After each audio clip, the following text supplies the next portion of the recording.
So polling has shown that support for Australia Day has been surging lately. And not just support for the day itself, but on the date, January 26, against all these people for years who've been trying to lobby for us to change it. In the face of that, people are just affirming they want it on the 26th. Patriotism is exploding in Australia. There's like a revitalisation of our identity. And so just in 2 days' time on the March for Australia, on Australia Day, we're going to be calling for an end to mass immigration, as is the platform of the March for Australia, and as well as affirming the national day. And so people like this guy, what's his name? People like Felix Pick, they're asking like, how are the two related? Hugo Lennon, let me get this straight. You and your March for Australia ilk are planning to have a anti-immigration protest on Australia Day.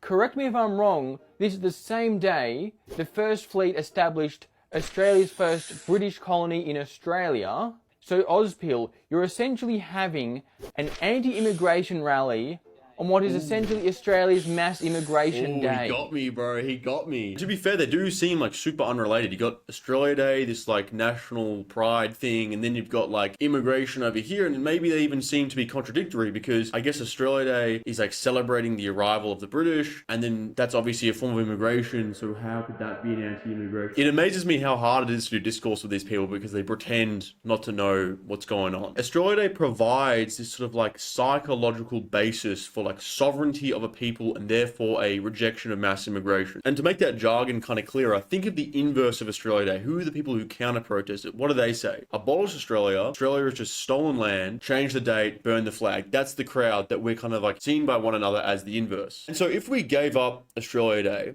and we let the other side have the day and they changed the date or they kept the date and made it about guilt, that then means that the mass psyche believes it is just stolen land, that this country was built on something we should apologize for. But if you walk around and believe that your presence in a country is morally suspect, your ancestors were uniquely evil, and your legitimacy is kind of provisional on the basis of you apologizing for your existence, then it's going to be hard to have any vitality to kind of assert this is your land and you can reject mass immigration. And this all seems like quite the abstraction and just a vague intellectual concept, but millions of Australians do this. They come to have these sort of dissenting remarks on immigration, but then have no like identity to kind of pursue that. And it leaves you with very little to counter immigration. Because in Australia, we have mass legal immigration. It's very difficult to come up with the economic arguments against it, of which there are many. You can look at the per capita GDP and such, but there's less arguments available than if it was mass illegal immigration or asylum seekers like they have in Europe or America. What you really need is the vitalist cultural expression that, no, I want to preserve what I have here away from these other forces. But if you feel what you have here is illegal, if you can't affirm it, then you have no defense, right? And so to come back to his point, the reason there's this anti-immigration protest on the day of the British arrival is because Australia Day is about affirmation. It's like we're saying this is our flag, this is our country, and we're kind of doing away with the other side, the idea that it is just stolen land, that the flag just is going to be burned, and then we should abolish the date and the state, as they say. But that kind of isn't enough, actually, because this polling shows support for the date, and we're kind of getting back to this normalcy now where it's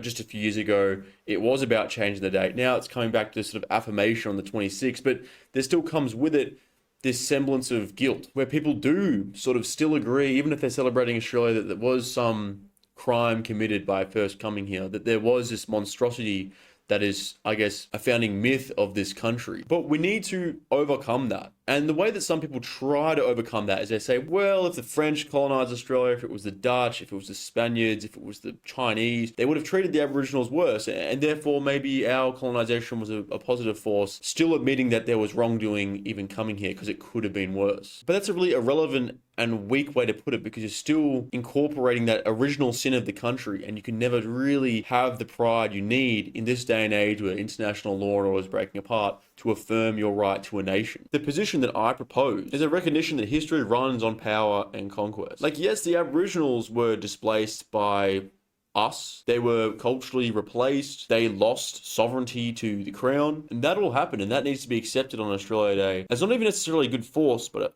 a fact of history. Because it's going to happen to us just as easily. In fact, one of the founding principles in Australia when we had the White Australia policy was that where we are in the world, there's plenty of other empires and civilizations that would love to take it off us. And those threats still exist in the modern. But if we believe there's going to be some moral protection for the Aboriginal group, maybe we might believe it'll come for us, and we can be protected from invasion just by vibes. And so when the other other side talk about invasion day when it comes to Australia Day. The only invasion I can think of is the one happening right now, where just like the Aboriginals, the founding stock of Australia are finding they're being demographically displaced, where mass immigration is eroding their culture. And if millions of Australians refuse to discuss that because they believe they're on stolen land, or that, oh, it might have been better if the French took it, then that is how a nation kind of dissolves. As Bowden once said, no people can survive if it incorporates as part of a mental substructure an anti-heroic myth about itself. No people can come to affirm the land it's on if in the back of their subconscious it's like, I am not meant to be here. Me being here is sort of wrong. Maybe it would have been worse if someone else came, but there's still that seed. And so Australia Day actually matters to the immigration question because we are affirming the country is ours. This is our flag. We are proud to be here. We celebrate the fact that we're here and what we've built, what we've become, and what we will become. It's a very uncomfortable topic for many, and they don't really want to have it, and then rather does Australia Day be about beers and whatever. But in a sort of vanguard position on the right, we have to make these uncomfortable assertions on behalf of people who don't want to, because this is an existential question, as I laid out. We can't give up any ground. We can't give up the date. I'm glad we've kind of got over that step, but we need to overcome so much more in our history. Otherwise, we are culturally disarmed. If we believe we're on stolen land, but we can sort of celebrate what we've got here for a moment, we can only celebrate when we apologize. Just as much as we want it, we actually need it to survive as a people. Even if you want to go as far to say the Aboriginals were genocided, that's what happens when you lose sovereignty, when you lose control. And we are losing sovereignty. That is the law of nature. You know, who doesn't wish to assert themselves over a land? Another group who will come and do so. Land is always being fought for. It's always being contested, and war is largely fought in the mind in the modern world. And this is our war. This is kind of our fight, and we cannot allow our people to be disarmed. And so this day of celebration is like an arming of the